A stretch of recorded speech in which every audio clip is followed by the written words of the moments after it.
Así que, Mariano. Bueno, muchas gracias Ana, muchas gracias Diego. Para hacer rápido el tema, la idea es que esto fue una invitación obviamente de Vascular Tour con un enorme interés de nosotros de participar de un evento, como podrán darse cuenta, bien exitoso. El fundamento de esto es fundamentalmente estos 5 o 6 puntos que tradicionalmente dividimos la enfermedad vascular en territorios, aorta, ilíaca, femorales, popliteas, tibiales, pero el paciente claramente no viene dividido. Viene con una enfermedad sistémica, progresiva y muchas veces mal integrada en su tratamiento. Y acá es claro que la idea de todos nosotros es que no tratamos territorios ni patologías, tratamos un paciente con enfermedad vascular. Y hoy justamente lo que queremos demostrar entre nosotros 4, más todo el programa, es que hay que integrar estas patologías y al integrarlas esto cambia decisiones, resultados y obviamente complicaciones. Entonces, para ir rápido, un programa bastante interesante con los doctores Álvarez Iorio, Escoto, Chavarría, la doctora Morín, Ravelino y quienes habla, Mariano Ferreira. Así que vamos para adelante y empecemos con la primera. El doctor Álvarez Iorio, por favor.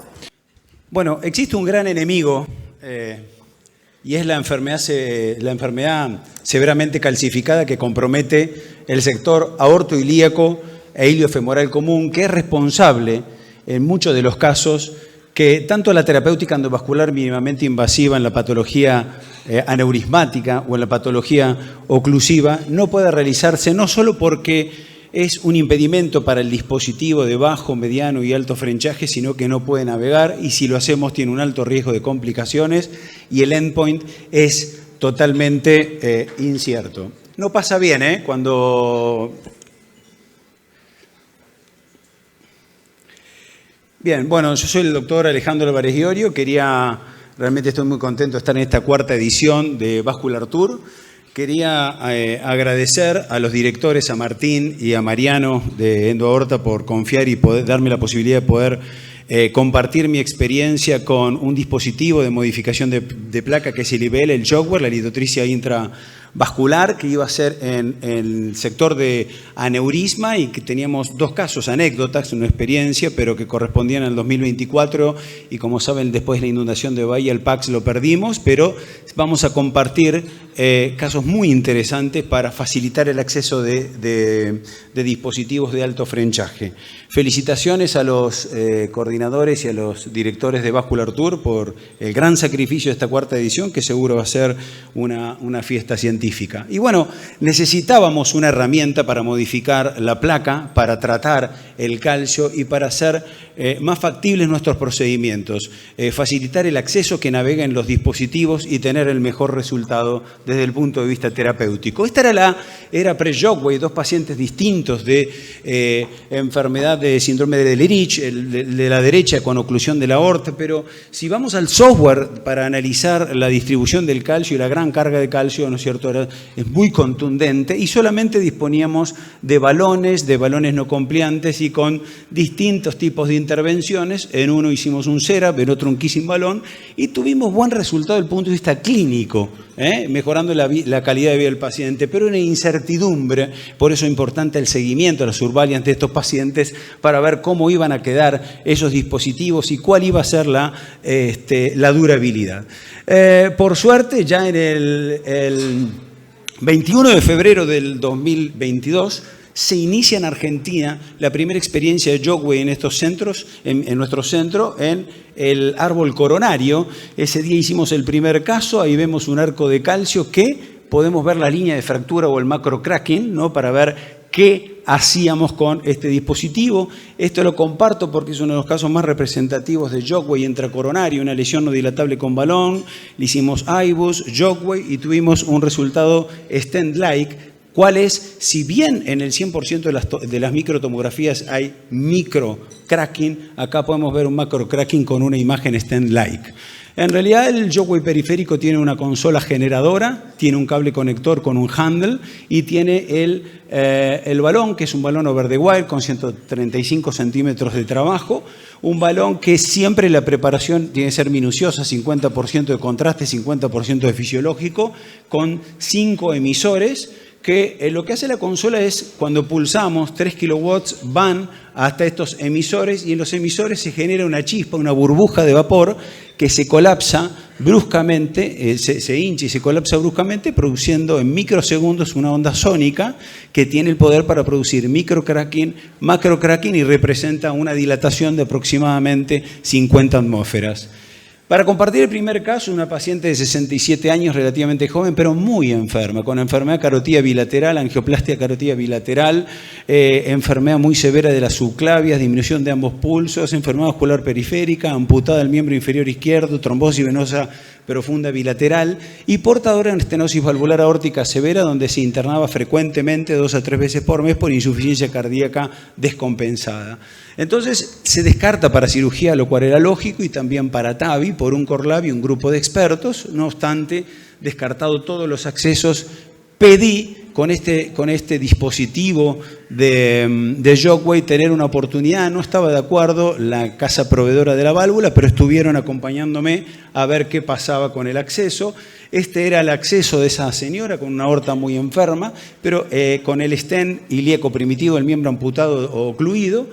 Y el problema más que nada era la aorta distal, si bien mucho calcio y luces muy pequeñas, que era esto, ¿no es cierto? Un arco completo de calcio de 360 con una luz de 4x3 y necesitábamos mínimo una luz de 6 o por lo menos de más de 5,5. Este era el planning o el estudio de esta aorta.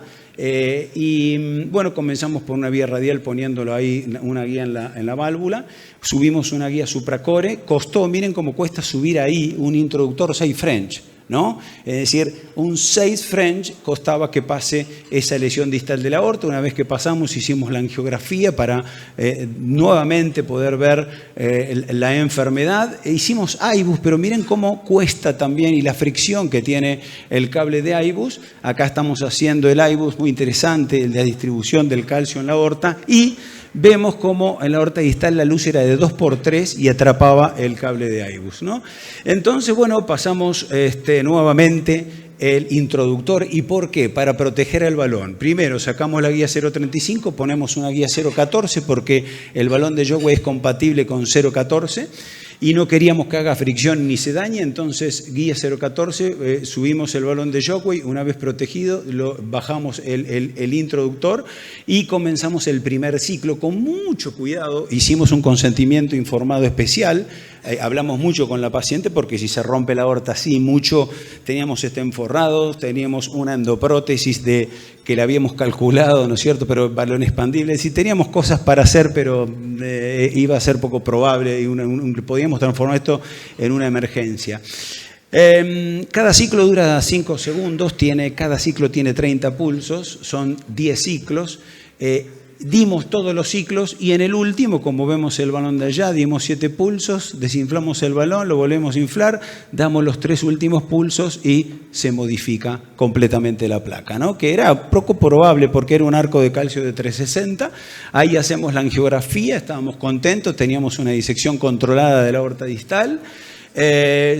Luego nos costó sacar el balón, lo hicimos a través del JIT, subimos un introductor más grande, con un balón no compliante planchamos esa lesión, hicimos el IBUS, habíamos ganado mucha luz y acá subimos la vaina, lo aceleramos este video, era más precavido, que queda ahí un poquito trabada, sacamos la guía, ponemos una guía de buen soporte y luego con esta placa modificada fuimos ganando el acceso.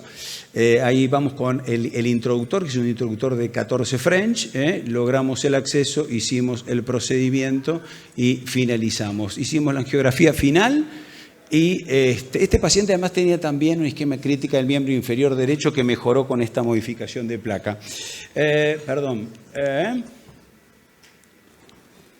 Bien, este es un paciente de 95 años, también muy enferma, estenosis valvular aórtica y múltiple internación de síncopes, totalmente descartada de cirugía y rechazada de TAVI porque los ejes tenían 3-4 milímetros, tenían calcio y bueno, fue descartada. Lo mismo, analizamos bien los ejes, el izquierdo era prohibitivo en cuanto a diámetros y calcio, nos focalizamos en el derecho, tenía calcio en la femoral común y en la externa. Este es el software para ver el grado de calcificación, la reconstrucción. Ahí vemos el calcio en la femoral común.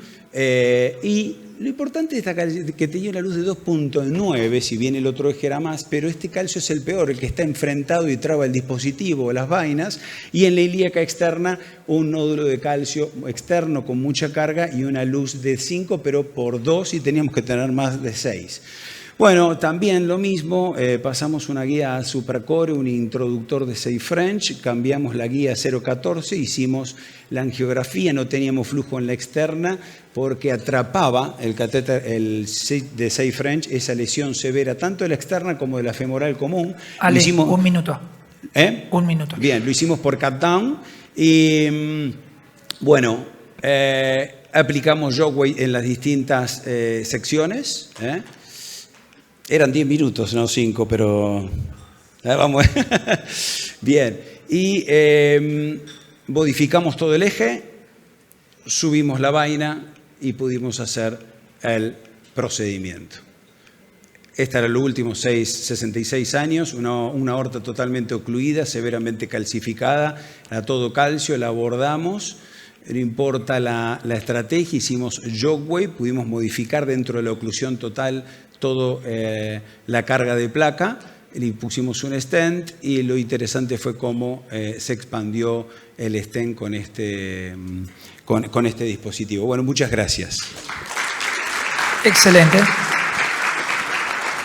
Ahora invitamos al doctor Escoto para la siguiente presentación.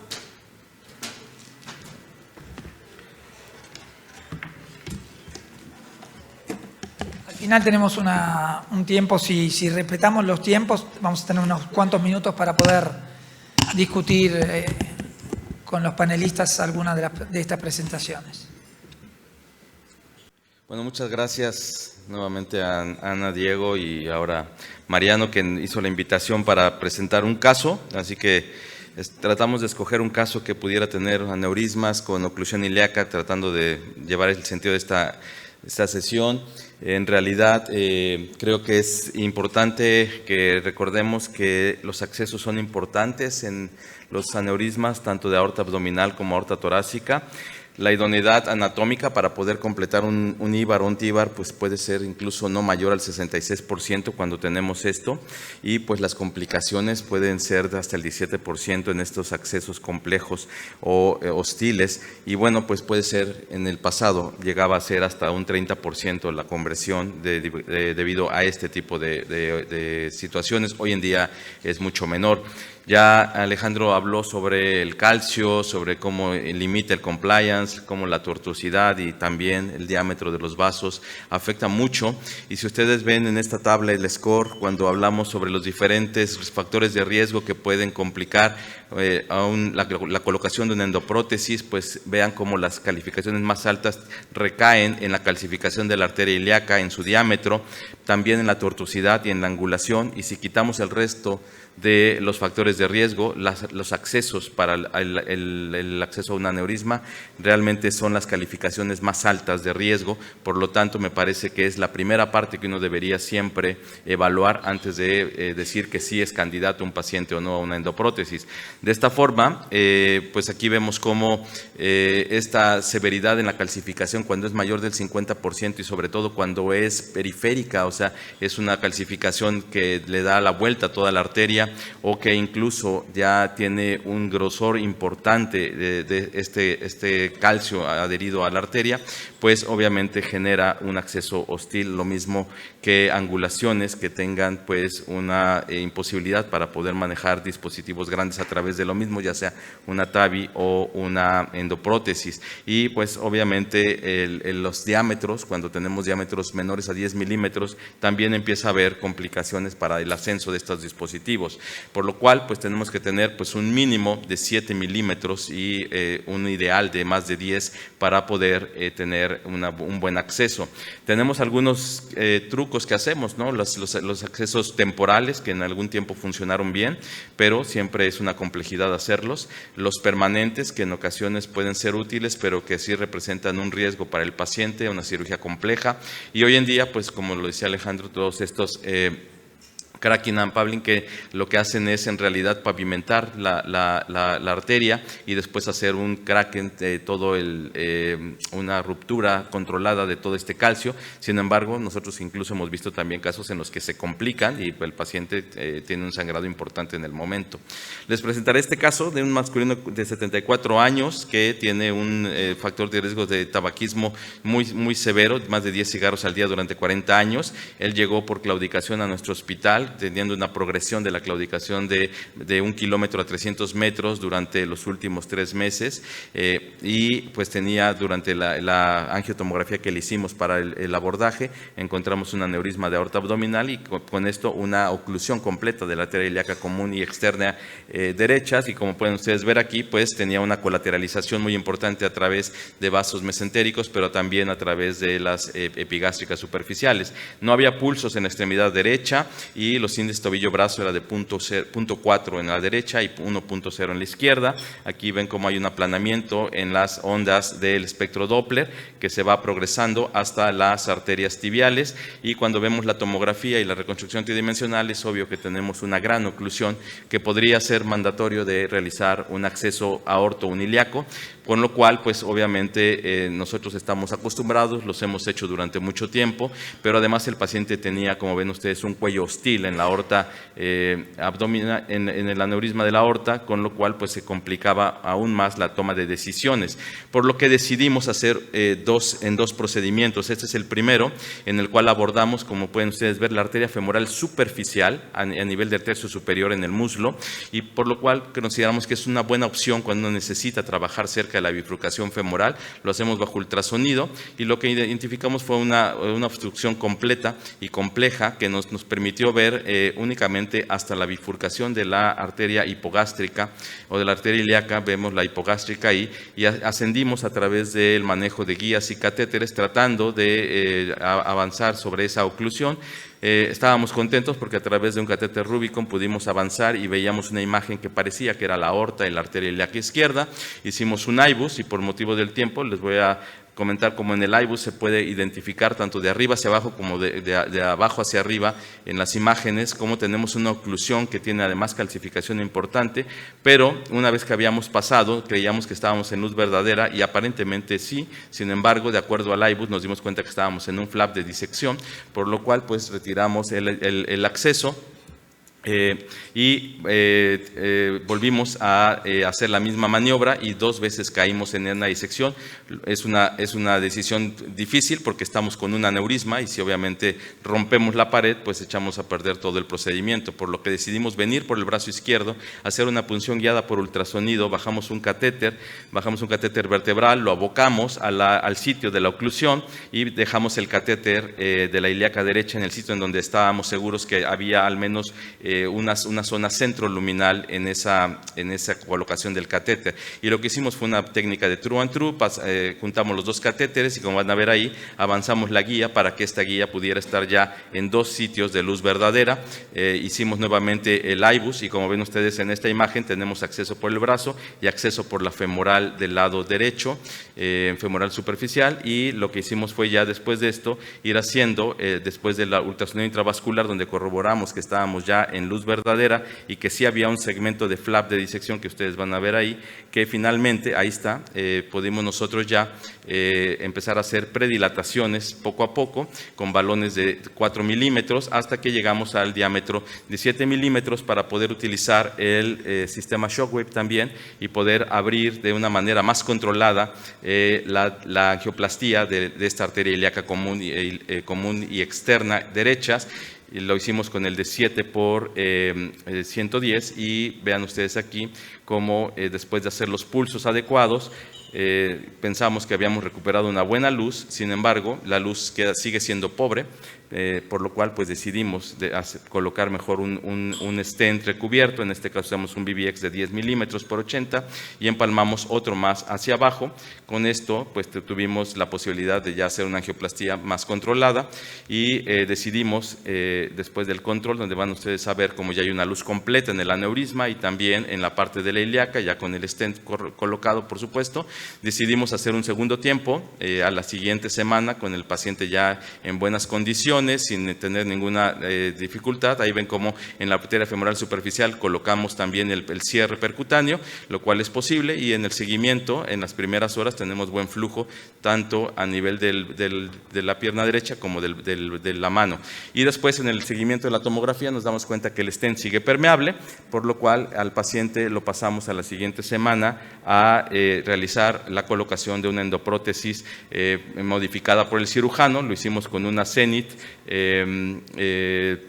bifurcada, con las mediciones adecuadas y que hacemos habitualmente, calculando todos los ostium que necesitábamos y las fenestras hacer. Hacemos un modelo tridimensional de rutina nosotros para calcular en dónde vamos a hacer las fenestras, y después de tener este cálculo de las fenestras, hacemos otro abordaje femoral bilateral, y con esto hacemos una técnica convencional como la hacen ustedes para realizar esta técnica modificada por el cirujano para este cuello hostil.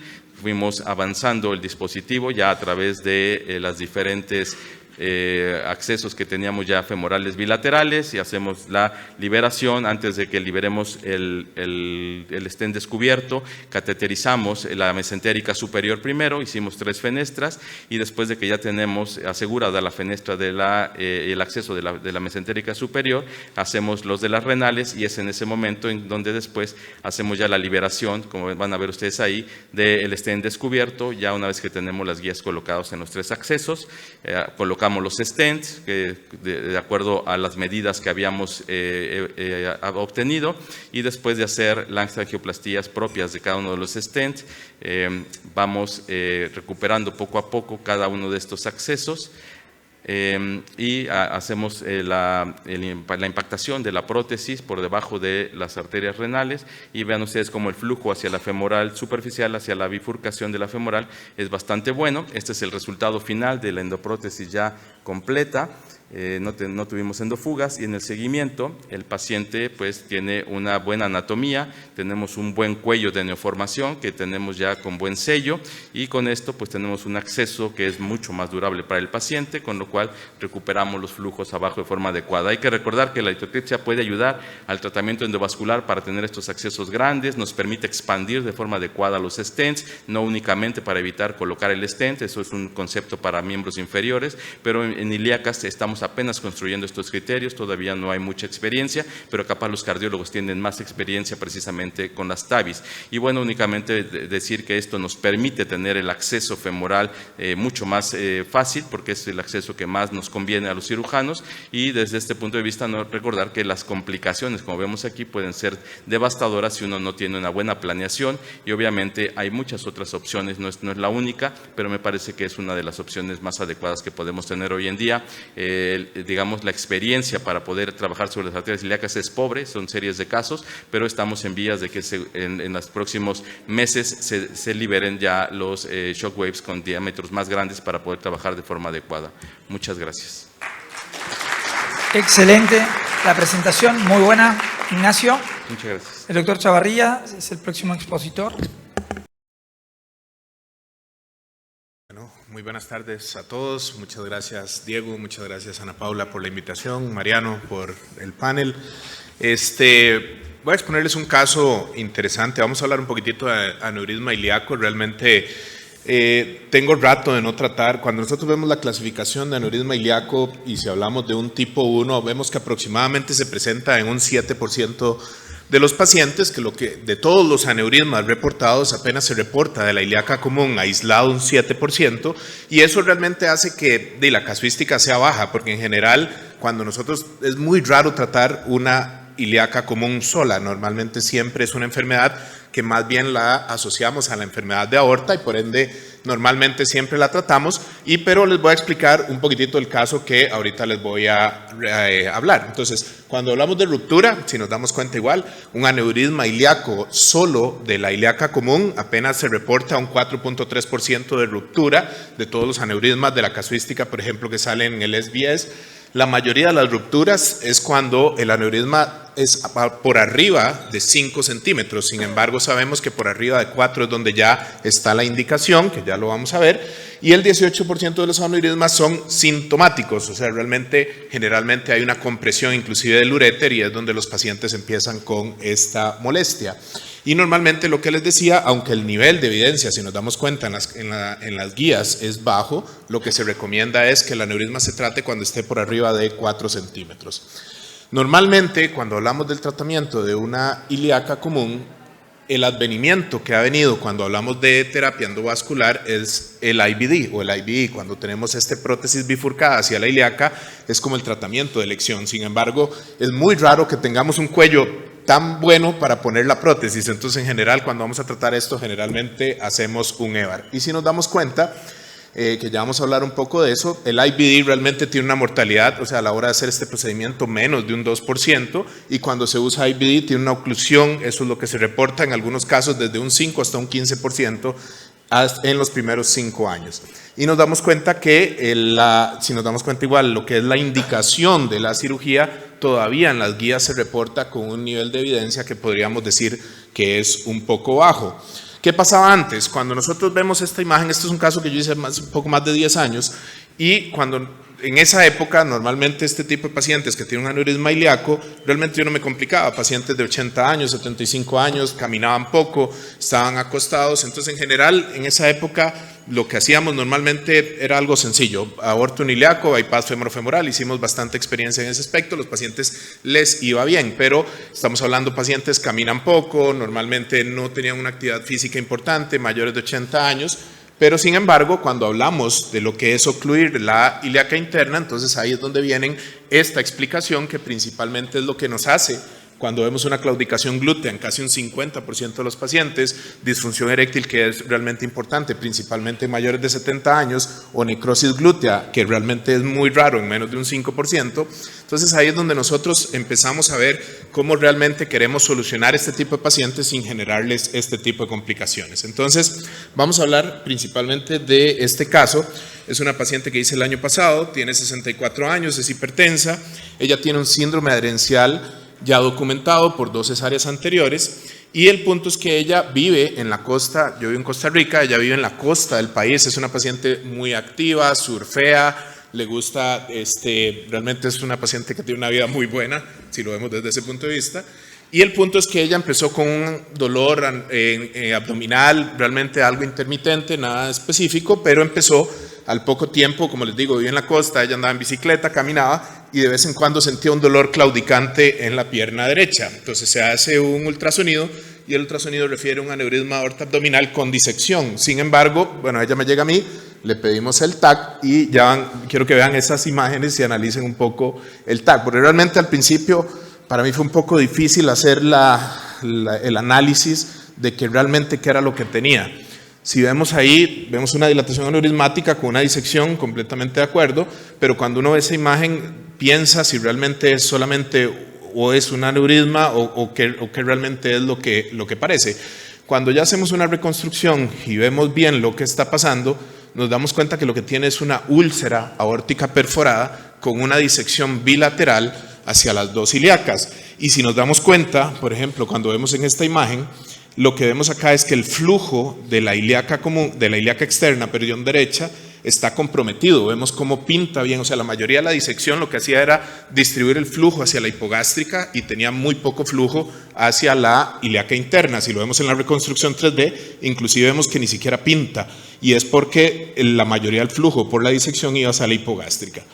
Entonces, si lo vemos en esta imagen, más o menos, bueno, ya lo vamos a ver, yo no soy como muy bueno haciendo este tipo de dibujos, pero más o menos este dibujo que lo que quería ilustrarles acá es, vemos acá la úlcera que tenía la aorta, tenía una disección, la cual la vemos que viene desde casi la úlcera y va hacia las 2 ilíacas y formaba un efecto como de válvula a nivel de la hipogástrica del lado derecho y disminuye mucho el flujo, que era una disección en espiral hacia la ilíaca de ese lado. Entonces, cuando nosotros vemos eso, realmente en ese punto, y la vez pasada había comentado este caso, entonces muchos de los cirujanos dicen, ¿por qué no la opera?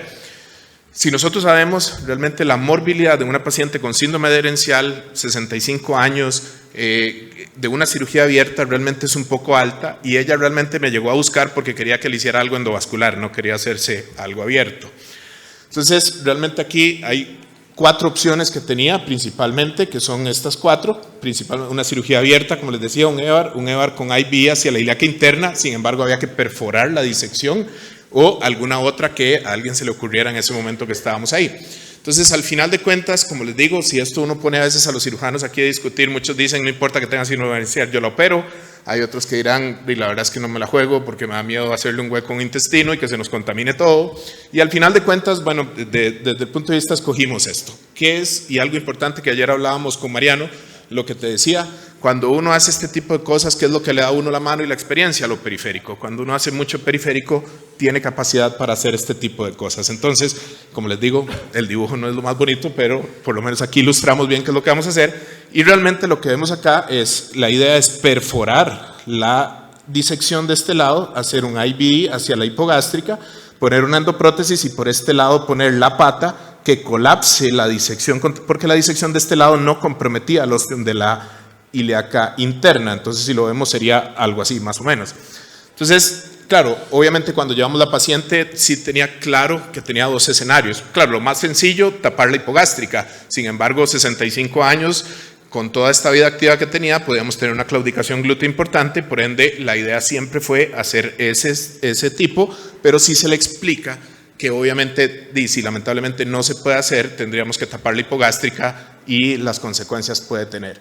Después de un rato de estar, bueno, ahí vemos la disección que se ve en la hipogástrica de ese lado derecho, lo que hicimos fue poner un IBUS, o sea, hicimos un IBUS y colocamos un Outback para perforar, y lo que hicimos fue tratar de posicionarnos en una posición en la que pudiéramos perforar la membrana, que era una membrana obviamente ya crónica, y pudimos haber pasado unos 20, 25 minutos hasta que pudimos penetrar la membrana. Ya cuando penetramos la membrana, si vemos, estamos en la hipogástrica de ese lado. Lo que hacemos es colocar un balón, dilatar esa disección, que como les digo, no hay tanto riesgo por ser algo ya crónico. Y después de hacer esta dilatación del ostium, lo que hacemos es colocar un dispositivo de IVD de Gore.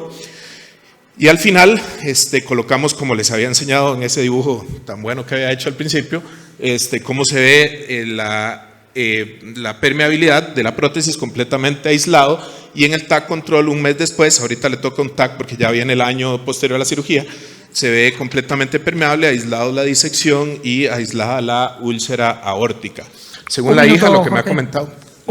Sí, ya voy a terminar. Según la hija, lo que me ha comentado, la paciente está asintomática, no claudica, sigue su vida normal, está surfeando, está andando en bicicleta en la playa. Y por eso les decía que, bueno, nada más aquí en conclusión, el aneurisma de la ilíaca común es poco frecuente de manera aislada, y sin embargo, la vía endovascular es una vía bastante utilizada y bastante buena de utilizar. Y la recomendación y el nivel de evidencia, sin embargo, lamentablemente en las guías sigue siendo bajos, pero los resultados, y por lo menos lo que hacemos esto, nos damos cuenta que tenemos una buena alternativa a la cirugía abierta, y principalmente en este tipo de pacientes. Si hay algo importante que debe ser, y lo que hablábamos claro ayer, debe basarse la decisión en este tipo de casos en el expertise de cada persona, en el material disponible, y también tenemos que tomar en cuenta la decisión del paciente, que como les decía, realmente ella llegó a mi consultorio porque quería que le resolviera algo endovascular y nada abierto. Muchas gracias. Excelente las 3 presentaciones, muy buenas.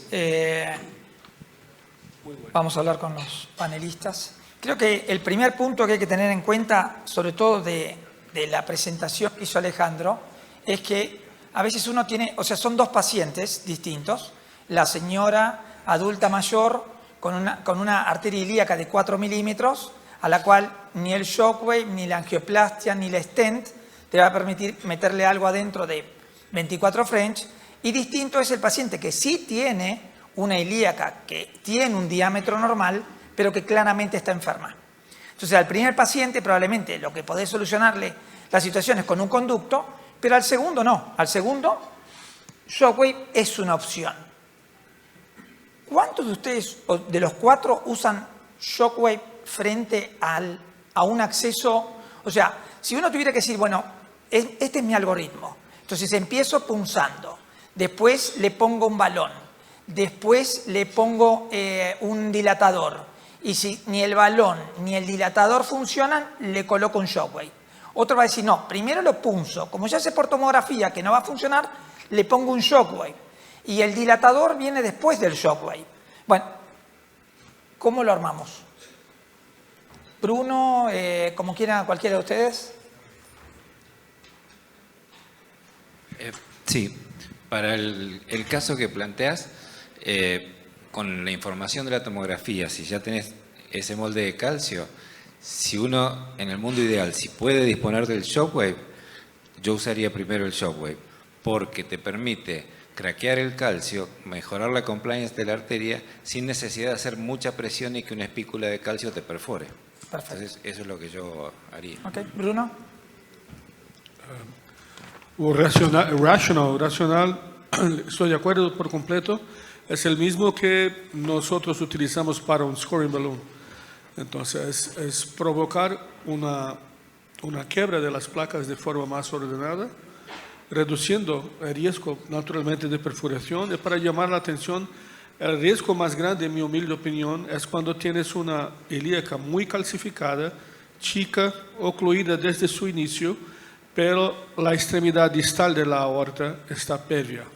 En este punto en particular, intentar predilatar con tamaños más grandes, el riesgo aumenta bastante de su ruptura. En este punto de vista, el uso de litotripsia intravascular para mí es extremadamente interesante.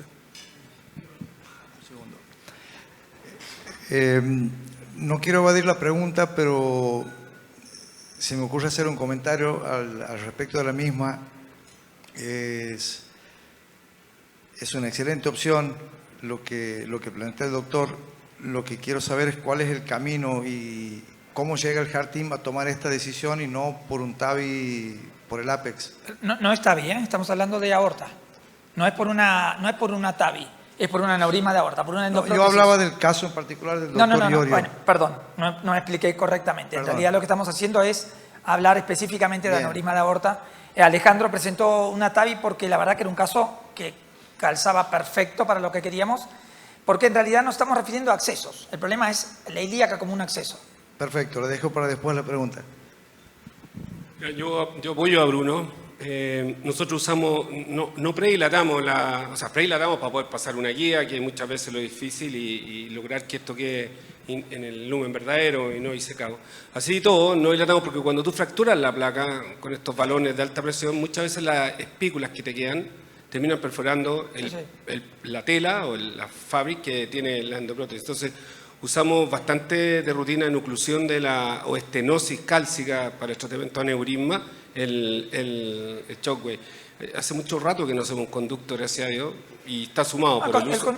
El conducto es fundamentalmente, como te digo, es para una arteria que vos no vas a mejorar porque tiene 4 milímetros, 5 milímetros. Si tenés que ponerle una T-branch que mide 24, claro, no te va a entrar. Lo que pasa es que cada vez los dispositivos son más de perfil más bajo.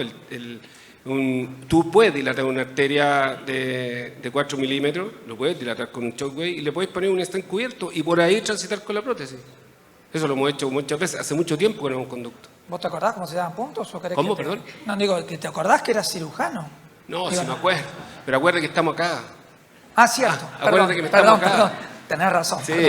Perdona. Solo un comentario cortito, porque cuando uno está con un segmento aortélico extremadamente calcificado, hay un espíritu que nos protege y nos avisa que, el riesgo de ruptura, hay un senso común que nos apunta para el peligro.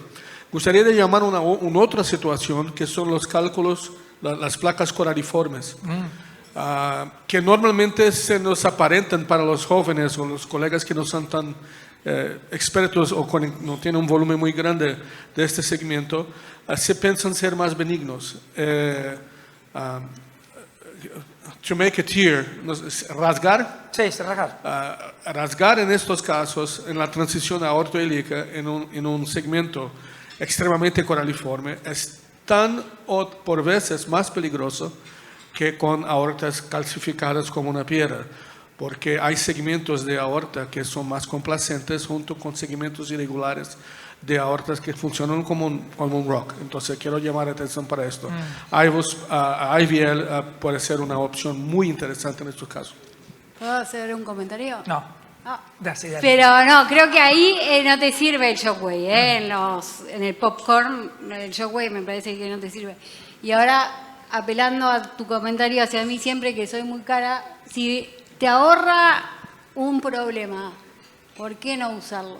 No, yo no digo no usarlo. No, digo, pero ¿por qué no tenerlo como una opción No, más? es que yo creo que hay que tenerlo. O sea, sin la menor duda hay que tenerlo. También me gustaría tener dispositivos que en lugar de tener 24 fueran de 16 French. Seguro, pero seguro. la realidad es que tengo Shockwave y tengo dispositivos de 24. Bueno, listo. Agárrate lo que tenés, la realidad. El riesgo de ruptura es mucho menor, aunque también el Shockwave puede romper una arteria. Sí, lo que pasa es que vos estás trabajando con pacientes en los cuales vos ya estás preparado, no 100%, hay que tener mucho cuidado con el tema de la bifurcación, no hay que desesperarse si algo se rompe, no hay que sacar la cuerda, o sea, hay cosas que hay que tener en cuenta y no hacer porque puede ser terrible, pero hoy tenés, si estás justo Una trabajando con herramienta, enfermedad neurismática, es muy probable que tengas cubiertos. Bueno, con eso ya por lo menos lo sacás del shock. Después hay que ver si no estás perdiendo por la unión entre la hipogástrica y la externa, pero por lo menos no se te va a desangrar, no se te va a morir. Mariano, Ana, un comentario respecto del caso de Jorge, espectacular caso Jorge, pero dos cosas básicas. Si es posible subir el IVOS, el catéter de Shockwave, protegido por una vaina. Entonces, abrir un espacio, subir protegido con una vaina, después de dilatar el dispositivo. Se parece básico, pero por veces estamos tan felices que cruzamos la lesión que nos olvidamos, dañamos el catéter. Segundo punto, ella utilizó un IVOS en la luz falsa, un Outback, para volver a la luz verdadera con una opción excepcional de planeamiento de casos, decision making process perfecto, pero naturalmente hay un problema de budget. En Brasil nosotros somos bastante pobres, entonces por veces es importante, por ejemplo, como una opción, subir con un balón por la vía falsa, y utilizar el balón como una guía con dos incidencias perpendiculares, perforar el balón, esto sacaslo, es una opción para evitar el uso de IVOS. En Kipesis, en mundo perfecto, el mundo maravilloso de Bob, IVOS es la mejor opción. No estoy contra lo que Jorge ha hecho, pero si no puedes utilizar IVOS, tal vez un balón sea un samba que puedes hacer y funciona. ¿Está bien? Bueno, sí.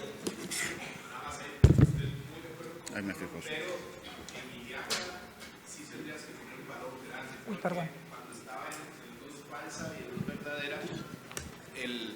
Cuando eso me parece genial y lo hemos hecho mucho a nivel distal, pero en ilíaca era un espacio grande, entonces poner un balón tendría que ser un balón grande y la verdad sí poner un balón grande ahí sí, sí es un poco riesgoso, pero sí es una opción súper válida. Normalmente uno pone un balón de un lado y lo penetra con el Outback por el otro, pero el problema es que en ilíaco un balón tendría que ser un balón por lo menos de unos 8 a 10 milímetros y ya estaba en una disección, entonces realmente es como que da, es un poco riesgo, básicamente, pero sí, lo ideal es poner el IVOS, pero si no, eso es una súper opción.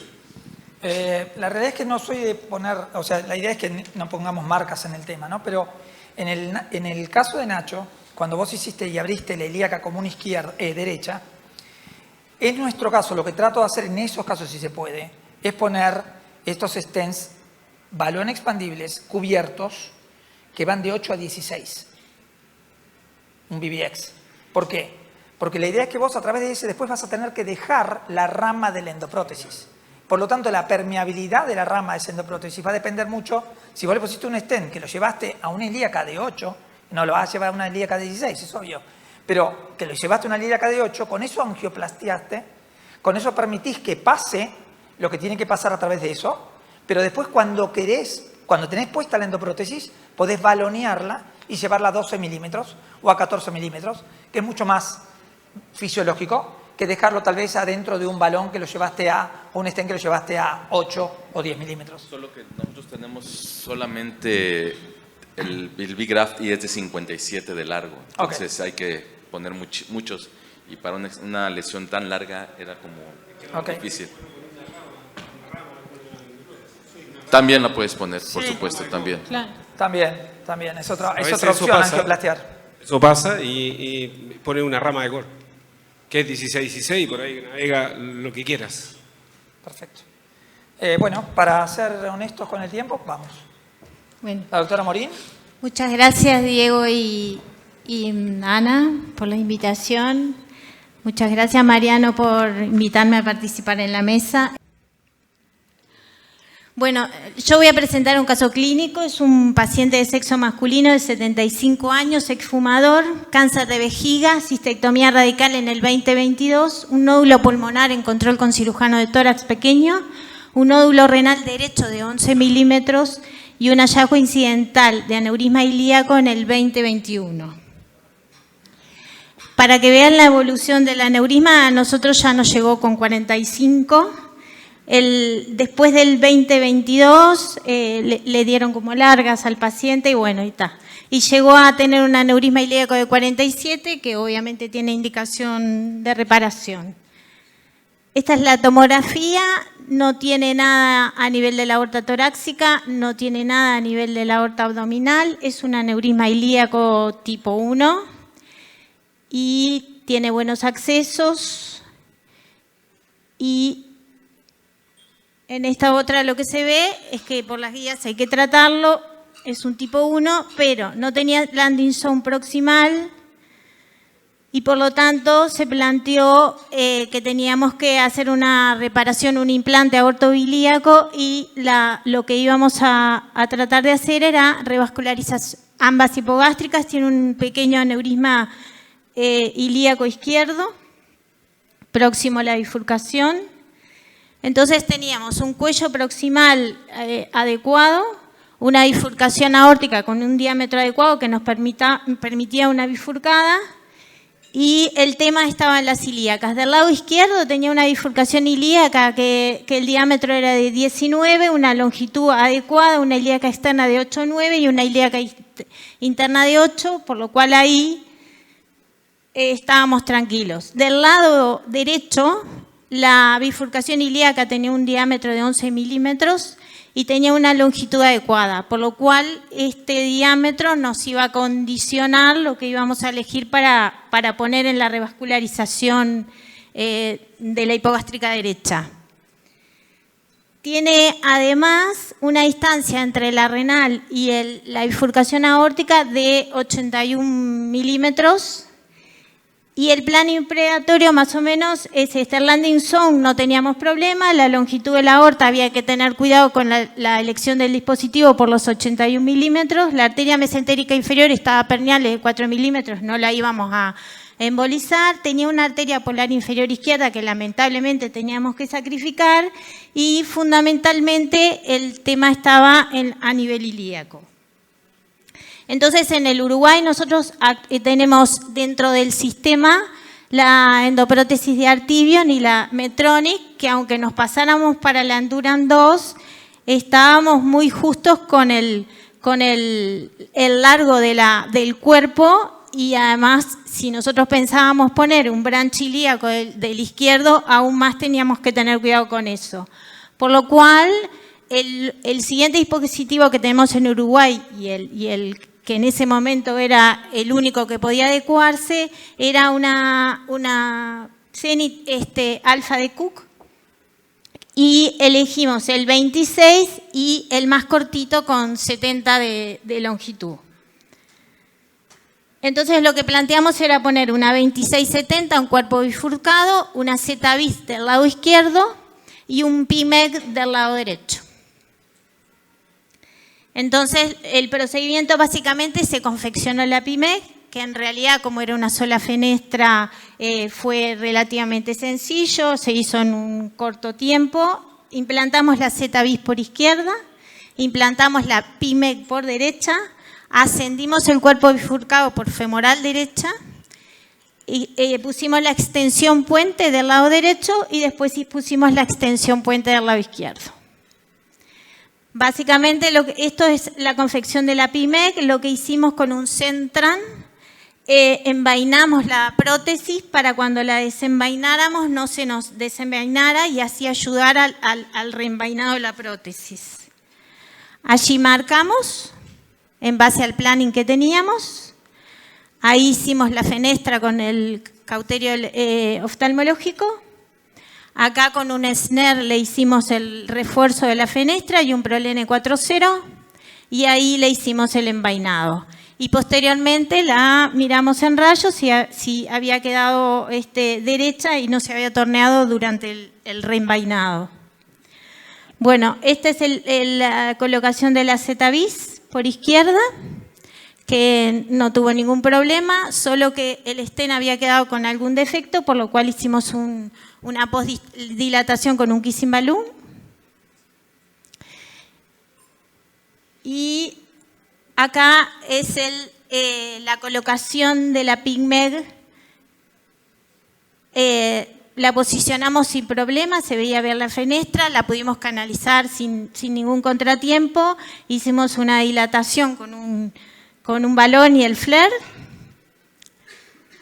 Ahí le hicimos el kissing balloon, le pusimos un bigraph de 8x37 y ese es el control, hipogástrica permeable, sin problemas. Y lo interesante de esto es que teníamos que poner el cuerpo por el mismo lado que teníamos la fenestrada, la PIMEC.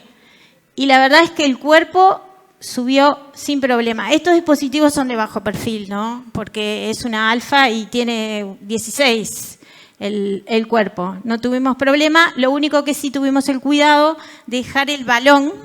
Nos sacamos el balón porque si teníamos algún movimiento teníamos canulado.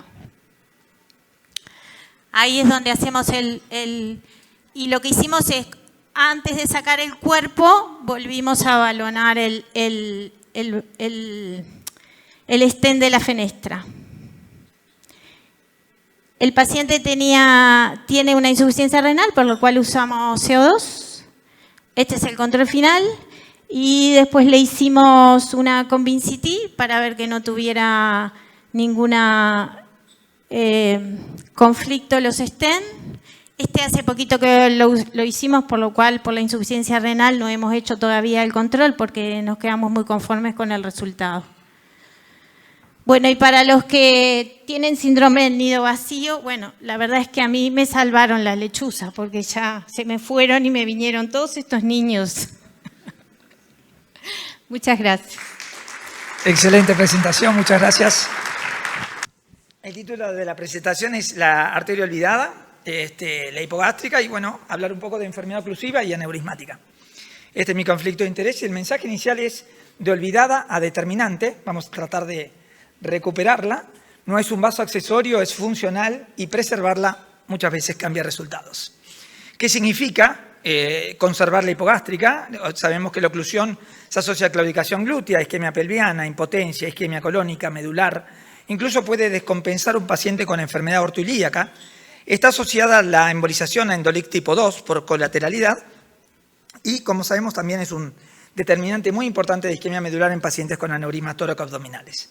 El primer caso, en enfermedad aortoilíaca sintomática, es un paciente de 72 años con historia progresiva de claudicación intermitente, isquemia crítica, invalidante a menos de 100 metros, con el agregado de una claudicación glútea e impotencia sexual. Al examen físico, obviamente, sin pulsos proximales. Siempre en estos pacientes empezamos haciéndole una angiotomografía y, como muestra la angiotomografía, el paciente tenía una lesión crítica en la hipogástrica derecha, pero también enfermedad ilíaca proximal. Entonces, lo que hicimos fue, como se puede ver acá, una angioplastia con balón coronario en el ostium de la ilíaca izquierda, de la hipogástrica derecha. Vemos el Convincity después de haber realizado las angioplastias ilíacas y acá vemos el seguimiento del paciente con el stent permeable a las 12 meses del postoperatorio. Esto obviamente debe ser sospechado en aquellos pacientes con claudicación glútea asociado a algún otro síntoma de isquemia pelviana o ausencia de otra causa aparente. Es el paciente claramente que está dando vuelta por servicios de traumatología, ortopedia y traumatología y no le dan con la tecla. Bueno, una de las cosas que claramente hay que sospechar en estos casos es que el paciente puede tener una estenosis, incluso como en este caso, solamente aislada de una o ambas hipogástricas. Y el otro punto importante para dejar de lado ya lo estenótico puro es el hecho de que a veces es estenótico más aneurismático. Y este caso es un paciente que tenía ambas hipogástricas severas, al cual aparte había que reemplazarle, tratarle un tórax abdominal.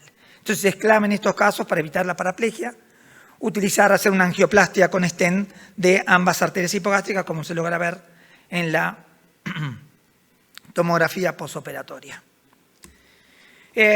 Para mostrar números, en realidad son pocos los casos, es muy raro tener que hacer esto en forma aislada o incluso asociada a hipogástrica, pero bueno, siempre hay que tenerlo en cuenta, sobre todo, como les dije antes, en pacientes que tienen una claudicación glútea muy asociada al resto de su arteriopatía periférica. El otro punto importante es la asociación entre arteria hipogástrica y enfermedad aneurismática, ¿no? O sea, nosotros nos hemos focalizado durante mucho tiempo en ser muy prolijos a nivel del cuello proximal por la incidencia de endolic tipo 1A y las consecuencias clínicas de esto, pero el cuello distal estuvo durante mucho tiempo subestimado. ¿Por qué razón? Y porque miramos de nuevo el cuello proximal, porque nos daban prótesis de 170 y eran de 170. Y en una de esas la hipogástrica quedaba a 190, porque aparte si queríamos extenderlo significaba costos, y aparte las extensiones ilíacas eran hasta 16 milímetros.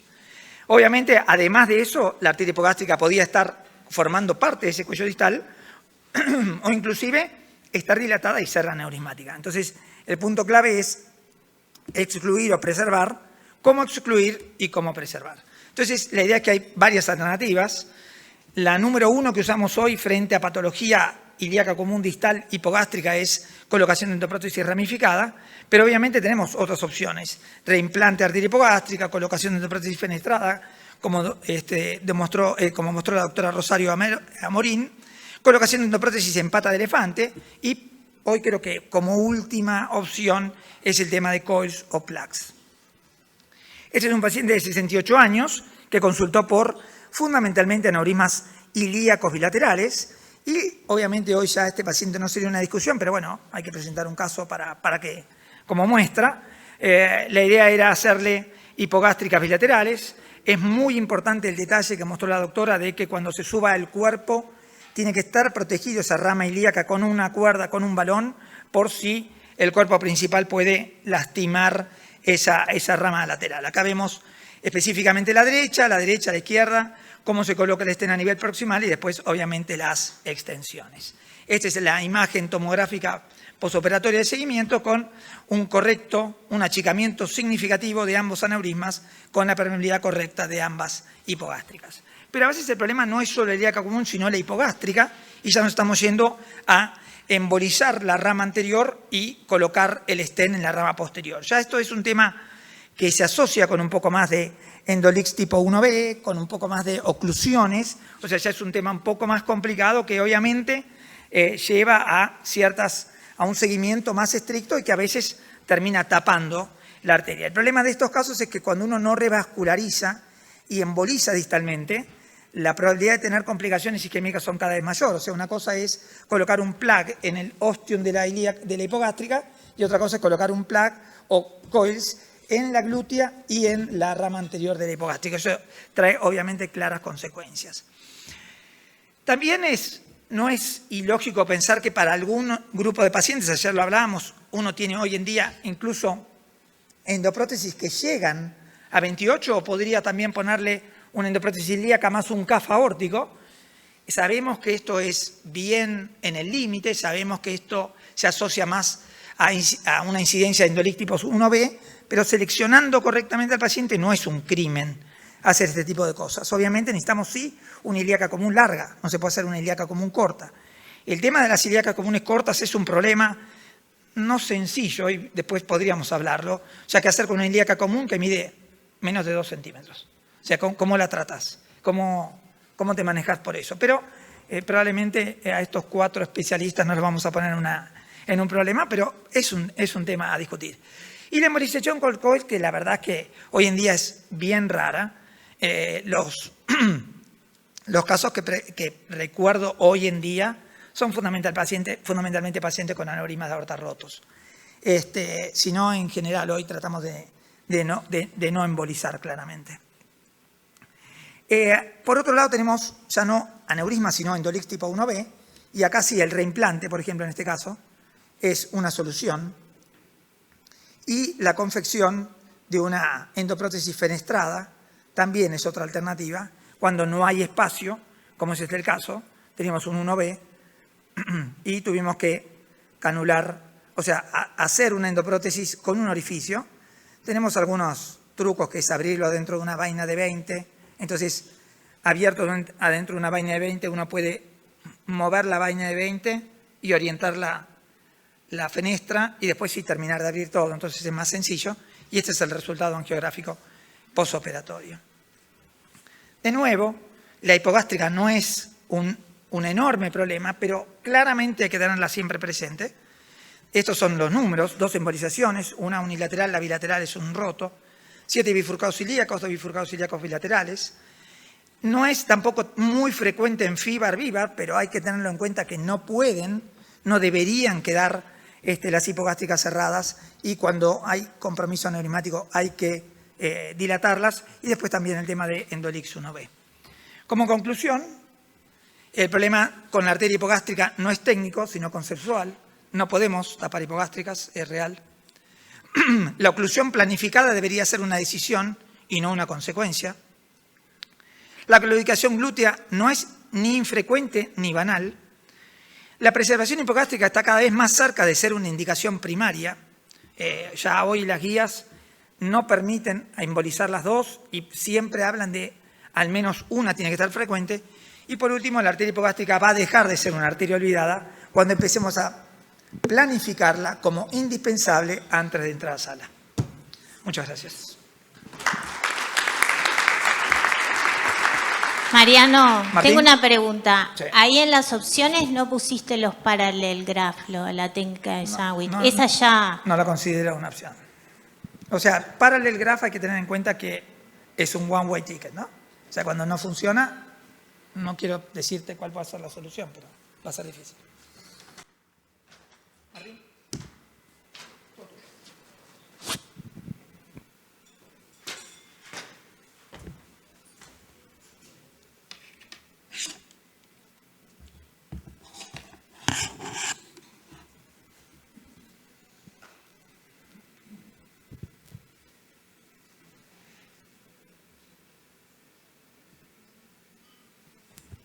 Bueno, Ana y Diego, muchas gracias por este espacio. Bueno, y espero que les vaya muy bien este año, que veo que hay muchísima gente, así que espero que les vaya como lo han pensado. Bueno, vamos a presentar un caso clínico de oclusión de rama ilíaca. Este es un paciente que traté hace 13 años. Era un paciente de 84 años, que como factores de riesgo cardiovascular era un paciente hipertenso, extabaquista y dislipémico, con un aneurisma de aorta abdominal infrarrenal de 58 milímetros de diámetro. Acá vemos la anatomía del aneurisma. Y si se fijan, la arteria ilíaca externa tenía un kinking importante, mayor a 90 grados. Y fíjense que cuando vamos desplegando la arteria, realmente el kinking era sumamente significativo. En este paciente, hace 13 años, seguíamos embolizando arterias hipogástricas. Espera un segundito, Martín, porque hay un tema con la... O sea, vos estás viendo bien, pero la pantalla está saltando. Y están los bueno, pero muchachos se ve, acá. No, pero salta, ¿Sí?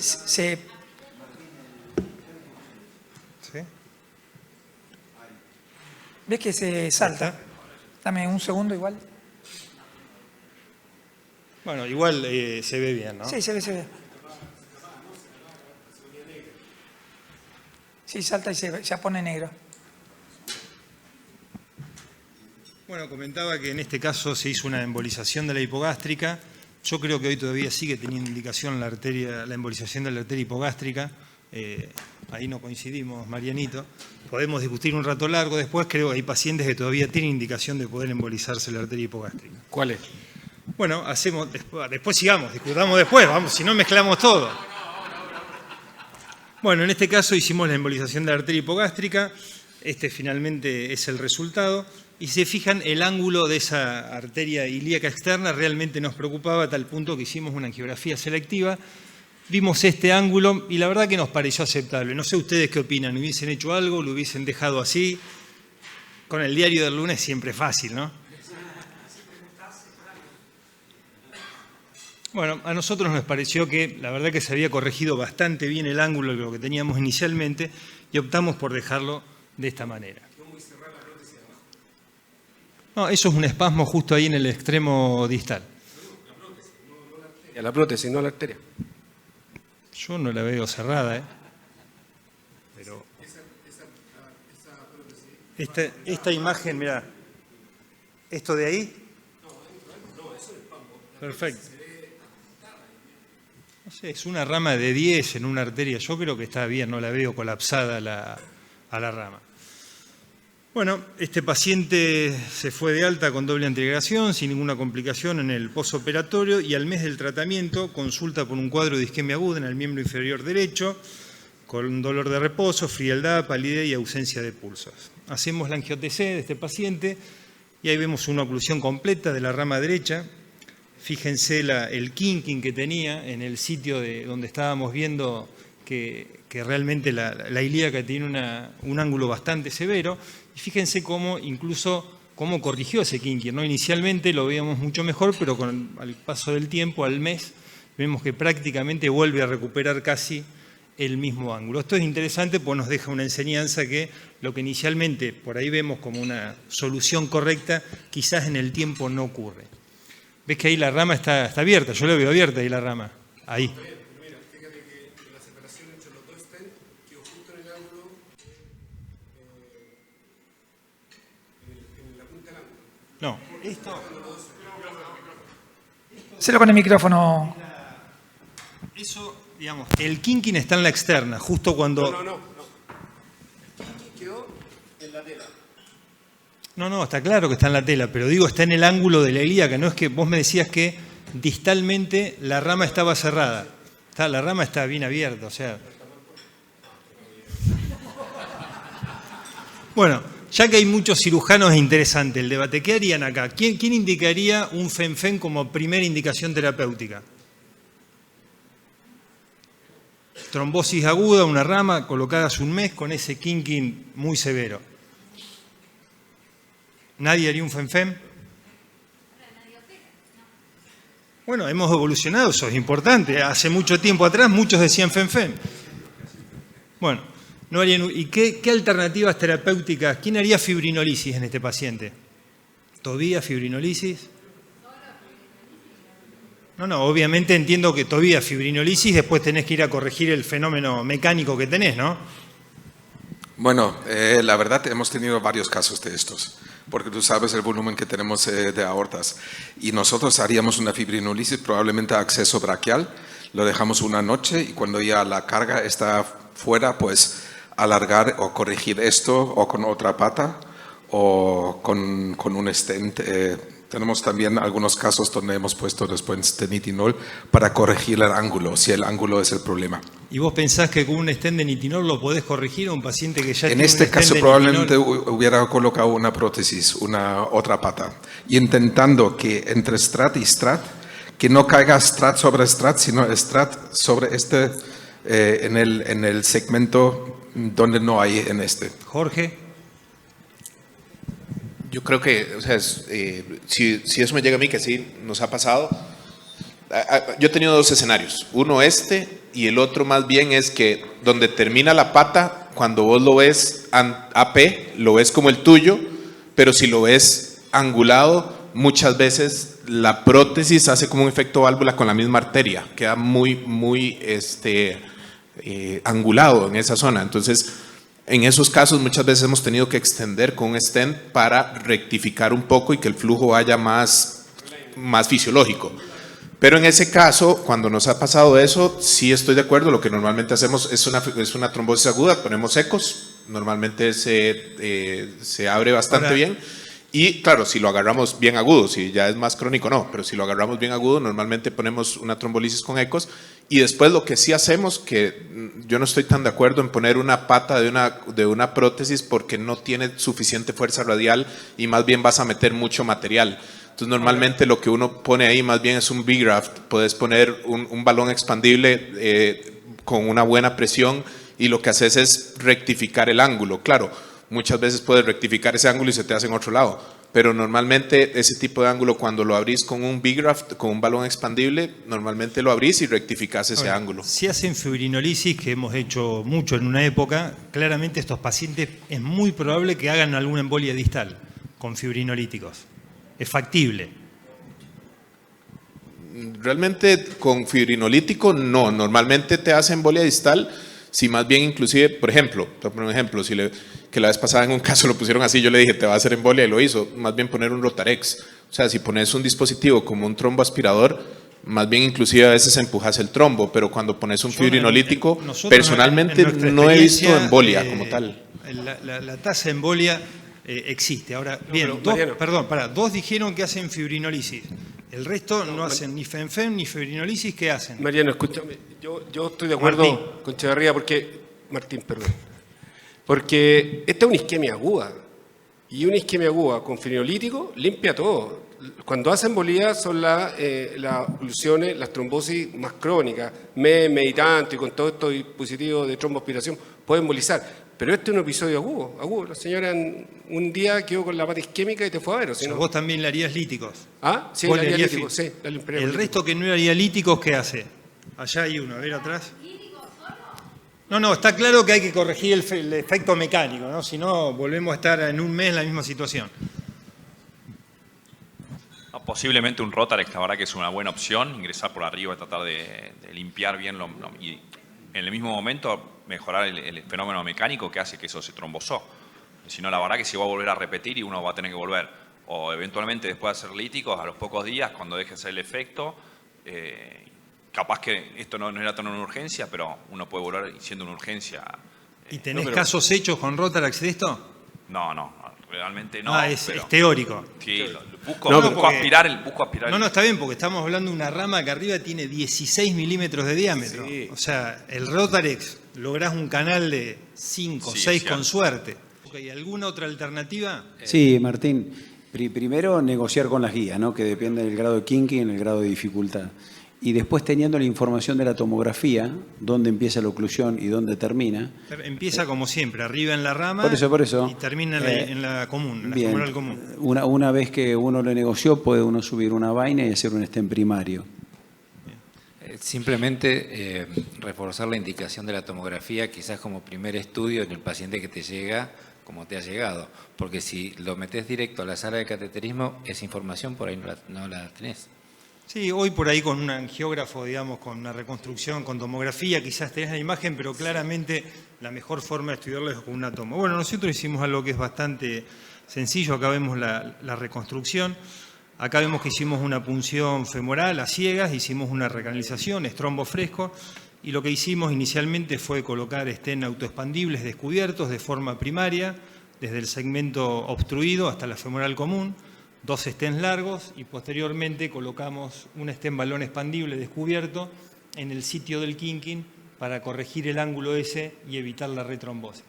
Ahora, fíjense que nos queda un stent de 8 milímetros en una rama de 16, ¿no?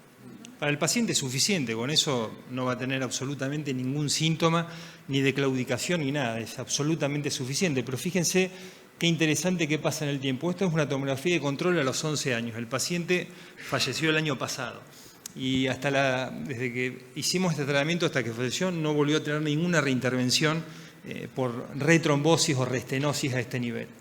Y fíjense lo que pasa con el tiempo. Fíjense que probablemente por el mismo flujo, el sistema fibrinolítico endógeno, fíjense cómo se lisa todo el trombo peri-stent, ¿no? Fíjense que ahí vemos el stent que está flotando adentro de la rama ilíaca. Perdón. Y está completamente sin trombo, toda la rama está abierta, ¿no? Fíjense que otro caso, exactamente lo mismo. Perdóname, vos te naciste un autoexpandible 8 en una pata de 16. ¿Y adentro? ¿De 16 arriba? Arriba 16. ¿Y cómo hiciste para que...? Vos agarrás, llegás hasta la parte que tenés flujo, ¿sí? Desde donde tenés flujo, soltás de forma primaria, no angioplastías, no haces nada y dejás el stent ahí. O sea, inicialmente te lo sujeta el trombo. Con el tiempo ese trombo se va alisando y queda el stent ahí sin ningún problema. Te pusiste un balón expandible para corregir el fenómeno mecánico por el cual se generó la trombosis, si no... Pero terminás en la misma situación. Tiene fuerza radial el otro, pero ¿qué diámetro le pusiste? El- ¿8 también? Y creo que era 9 y no sé si no lo llevamos a 10.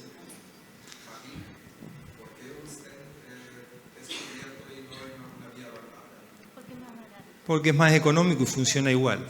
No, y aparte no solo eso, fíjate que con el tiempo, pasan los años y lográs tener completamente la rama 100% abierta. Porque O sea, para Martín la rama ilíaca es una carótida. Entonces lo trata como si fuera una angioplastia carotidia. Pero es real.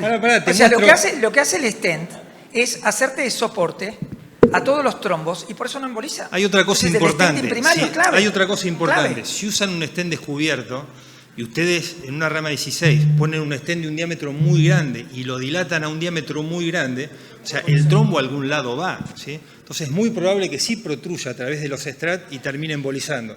Por eso pones un stent más chico y lo único que haces es desplazar el trombo, nada más, no haces más nada que eso. Sí. De proximal a distal. Martín. ¿Qué? ¿Por qué no trombolisis? Se limpia todo eso y se corrige. La trombolisis, otra vez, la trombolisis nosotros con Tobías, que comentaba, en España usábamos uroquinasa. La uroquinasa es un fibrinolítico espectacular porque la tasa... La uroquinasa ya no está, no funciona. Por eso, pero para mí es 10 veces mejor fibrinolítico que la RTPA, es muchísimo más seguro. La RTPA es fantástica, pero tiene mayor tasa de complicaciones mayores. Te hago una pregunta, Pará, pero ¿por qué voy a someter a un paciente al riesgo de que pueda tener un sangrado cuando con esto lo puedo resolver perfectamente bien? ¿Cuál es el porcentaje sangrado del eco? ¿Por dónde, escuchá una cosa, ¿Del ¿por eco? dónde entras? 2-3% de complicaciones mayores. No, bajísimo. 2-3%. Bajísimo. No es bajo. Es menos del 1%. Tú pones un No, no catéter. es menos del 1%. Pará, es 1%. Espérame. 1 es 1. Espérame. Y sí, esto es 0. En la medicina 2 más 2 no es 4. No importa, pero esto es 0, no tenés esa complicación. Martín lindo, escúchame. 2 más 2 no es 4 en medicina.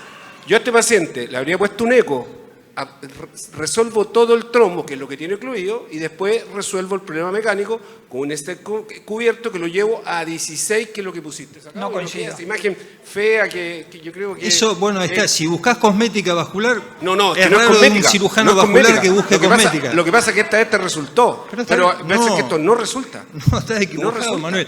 Todos los pacientes con rama ilíaca los tratamos de esta manera y ese es el resultado. Otro paciente. Manuel, yo Otro también. paciente. Yo también, hago exactamente lo mismo. Mirá. Cuando vos haces un ecos o cuando vos haces líticos o lo que sea, ¿por dónde entras? Por la misma femoral. Justamente, los líticos se te van al sitio de punción. ¿Por qué no vas a tener una hemorragia ahí? He usado millones de veces, o sea, no millones, muchas veces he usado el eco. Se te tapa mucho la No, para otra oclusión, isquemia aguda, extremidades inferiores, en pacientes con enfermedad oclusiva, no sangra el citopunción, no sangra. Además le hace a la jareta a la piel y no sangra. Ese no sería un problema. Y no sangra, no sangra. Es raro. Y limpia eso, el fibrinógeno cae muy poco, ¿no es cierto? Por lo tanto... ¿Qué es caer muy poco? Muy pocas veces baja de 180, muy pocas veces baja. Muy pocas veces.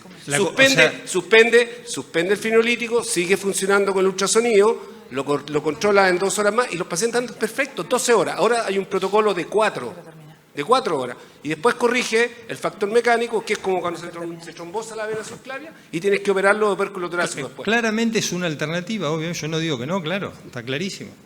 Otro paciente, igual, exactamente lo mismo. Fíjense la diferencia entre una rama y la otra.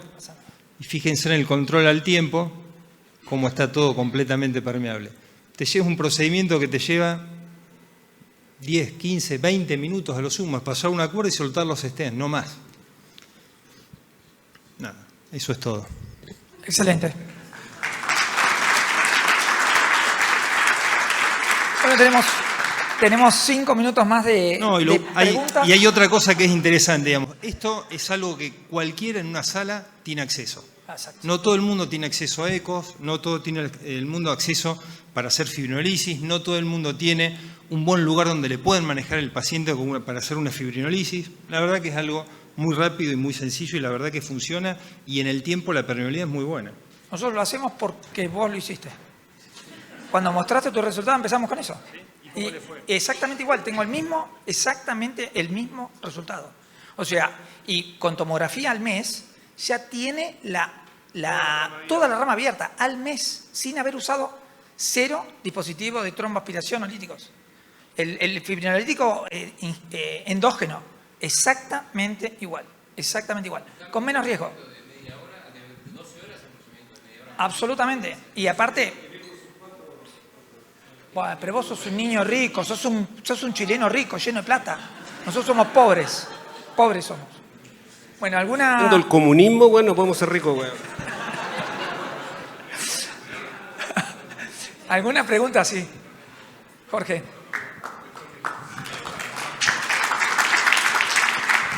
Yo creo que nada más para complementar, si hay algo que a mí me gusta de estas discusiones es que no hay una verdad absoluta y yo creo que el éxito no se discute, o sea, si lo que estás haciendo te está saliendo bien y perfecto, pero sí, yo nada más quería respaldar lo del ECOS, o sea, realmente nosotros hacemos mucho de este tipo y también venoso, y lo más importante para que no te sangre es simplemente la punción, hacer una punción limpia y dejar, normalmente siempre se les deja inclusive un apósito compresivo sobre el introductor y normalmente no sangra. Entonces, en sí, como te digo, realmente la opción es válida, la de ustedes es súper buena, pero tampoco podemos decir que la otra es mala, porque yo sí estoy de acuerdo con el doctor Espíndola. Primero, tiene un 0% de sangrado intracerebral reportado y la mayoría de complicaciones es un hematoma inguinal que realmente en su gran mayoría no ocupa mayor tipo de tratamiento, o sea, no es que termina en sala abierto por el hematoma. Y los que se reportaban de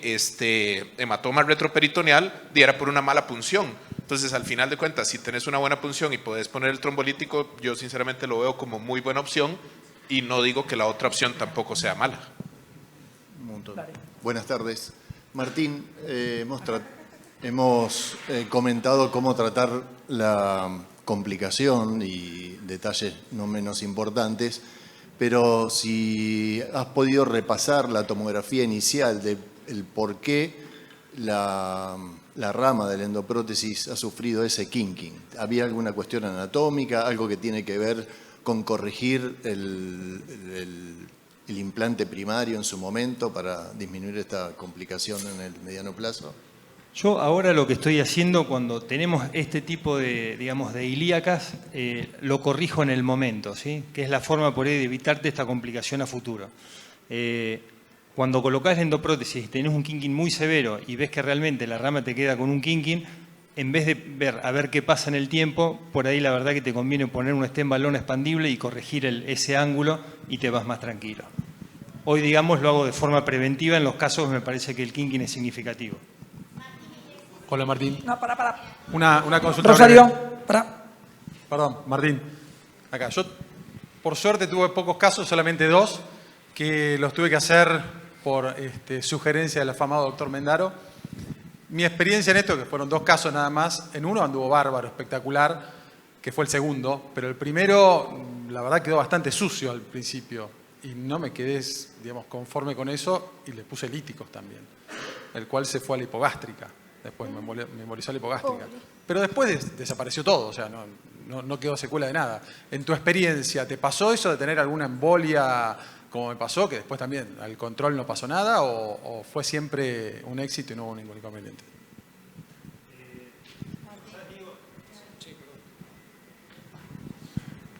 Por suerte esto no es en base a 100 casos, ¿no? Tampoco es que tenemos tantos casos hechos, pero lo hacemos así hace un montón de tiempo. Si te queda un poquito sucio y el flujo es bueno y tiene buen pulso y todo, lo podés dejar tranquilamente. Es lo que comentaba Mariano. Al mes lo estudiás y está completamente limpio. Yo creo que es una alternativa válida. Obviamente no estoy diciendo que esto, digamos, es la técnica de primera elección. Hoy por hoy la técnica de primera elección y lo que figura en todos lados son los fibrinolíticos, está claro. Es la mejor, es la técnica, digamos, más probada. No es que el fibrinolítico no es eficaz, claro que sí. Pero bueno, es una alternativa que realmente es muy fácil de hacer, es muy sencilla, lleva muy poco tiempo, uno no lo somete al paciente al riesgo de un tratamiento fibrinolítico, más allá de que hoy con ECOS ha mejorado mucho la tasa de complicaciones hemorrágicas, no dejan de existir. Bueno, y la realidad es que es algo que es muy accesible y hasta a mano de todo el mundo, ¿no? No. No. Exactamente. salvo que tenga alguna indicación puntual para anticoagulación, ¿no? Martín, y cuando te quedan dudas, ¿cómo lo evaluás? ¿Con una CT intraoperatoria o cómo te guías? Es que no es que te quedan dudas, o sea, la verdad es lo que ves, o sea, realmente haces stent primario, soltás los stent y el flujo... No, yo te digo cuando te queda angulada, que en ese caso no la trataste y ahora decís que sí, que cada vez que te queda así la estás tratando porque te sale más barato, ya creo que te diste cuenta, ¿no? Más barato y también depende del dispositivo que uno utilice, ¿no? Hay dispositivos que tienen mucha más trombosis de rama, que la rama es mucho más blanda y que tienen peor comportamiento que otros, ¿no? Uno por ahí a veces trata de no elegir determinados dispositivos frente a este tipo de kinkings arteriales y por ahí elige otros que son más rígidos, pero sí queda, y sí, prefiero colocar un stent balón expandible y prevenir una potencial complicación, ¿no? Puede que no ocurra. Mariano, te quieren hacer a la doctora una pregunta a vos. La pregunta es para el doctor Mariano Ferreira. Por el escaso público de traumatólogos que habemos, me interesó la parte de los neurismas de la arteria hipogástrica.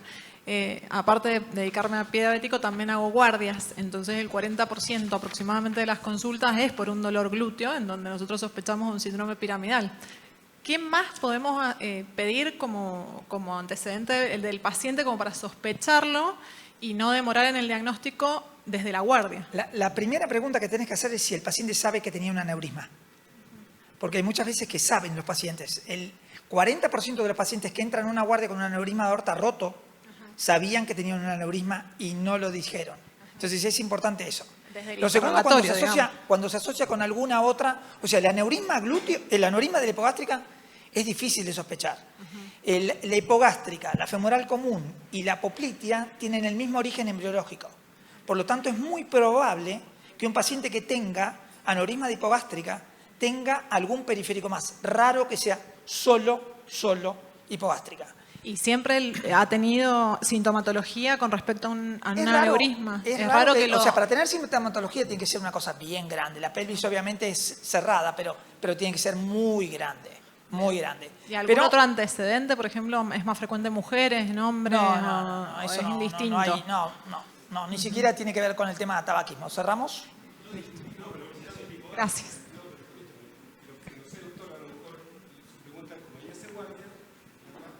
Claro,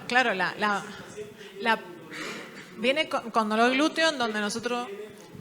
O tipo de dolor, no sé si es un dolor urente o un dolor claudicante, o sea, el dolor glúteo, intermitente. El dolor glúteo que vos no podés explicar por sobre todo si sos traumatóloga, sí.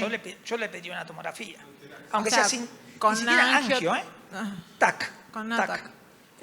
Ahí ves. Perfecto. ¿Y por qué no? Pero al ser tan frecuente... Está hablando de aneurisma, ¿no? Pero al ser tan frecuente el dolor glúteo, le voy a pedir a todos los pacientes un TAC. ¿En qué otra cosa me puedo basar como para sospecharlo? Porque generalmente viene el paciente con dolor glúteo, uno sospecha una ciatalgia y al 40% de los pacientes no le puedo pedir un TAC. Más razón todavía. Paciente que vos como traumatóloga no podés explicarle la razón del dolor glúteo, a ese paciente tenés que buscarle es distinto. Angiotomografía, incluso fijarse si no tiene algo más. Porque es raro que sea dolor glúteo sin tener impotencia. Claudicación glútea. 85 años. Tiene que ser claudicación glútea, ¿no? Es la diferencia. Claro, el dolor es de tipo intermitente, no permanente. ¿Cómo, Ramírez? No, ella está hablando de angioplastia. ¿De qué? De embolización. Sí. Bueno, en la cena. Y...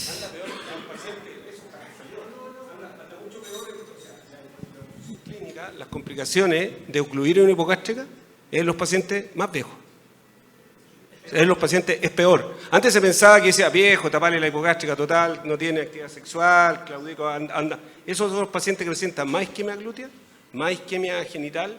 Ahora, eso no hay duda. Lo que yo digo es, si a partir de ahora, por lo que dijeron, es prácticamente una contraindicación embolizar una arteria hipogástrica. O sea, mi postura, y yo comparto la de Mariano, yo creo que hay que rescatar como sea la arteria hipogástrica. A ver, y si no la puedes tratar con PRO, yo la reimplanto. 5 años, medio sedentario, paciente que tiene una expectativa de vida corta, con la otra hipogástrica abierta. es un paciente que sí o sí le hacen la rama hipogástrica. No somos máquinas, Sí, hay que interrogar al paciente sí. y después tomas una decisión. Tenés 6 alternativas para mejor. Ok, Sí. pero digo, no es algo... Ok. No, cada vez se embolizan menos. Antes tú veías y la embolizabas. A mí me sorprende un poco la discusión porque la verdad, en el 2008 publicamos una publicación de embolización bilateral de las hipogástricas y que fue aceptada y todo si se hace proximal y con eso pues hay menos riesgo de claudicación glútea. Pero ahora esto ha sido algo aceptado. Hoy en día estamos hablando de salvar prácticamente las dos hipogástricas. Y también antes tú dijiste que no colocas una Viaban por el tema del dinero. Ahora digo yo que ahora poner yo trabajo en un hospital privado y convencer al seguro que me financie ahí dos. Claro, entonces esto es un problema en España, en la privada y también en la pública. Entonces yo puedo justificar a lo mejor salvar una, pero la otra si hace falta la tenemos que embolizar. Sí, es tal cual. Bueno, terminamos la sesión. Muchas gracias. Muchas gracias.